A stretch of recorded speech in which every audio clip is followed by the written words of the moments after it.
how to log in into your Kahoot account. Now, Kahoot is a online game-based learning platform, and it is used for multiple purposes to teach our young generation. So, first, just open up Kahoot. You can simply go to your browser and type in kahoot.com.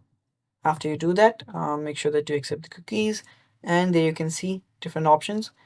Just tap on sign in or log in. If you don't have an account, you can tap on sign up for free too.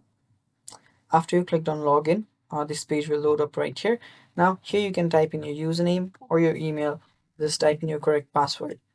If you have forgotten your password, you can just tap on reset your password, or you can just log in with your Google or your Microsoft or your Apple ID or even your Clever account. Now, if you have typed in your correct credentials, all you need to do is tap on login and you'll be logged in into your Kahoot account. It's that simple. So, I hope you liked the video, guys. Thank you for watching. If you're new to the channel, go down below and hit the subscribe button and press the bell icon so you don't miss out on our upcoming videos. And don't forget to check out our other videos on our channel too. Thank you for watching. That is all. Bye bye.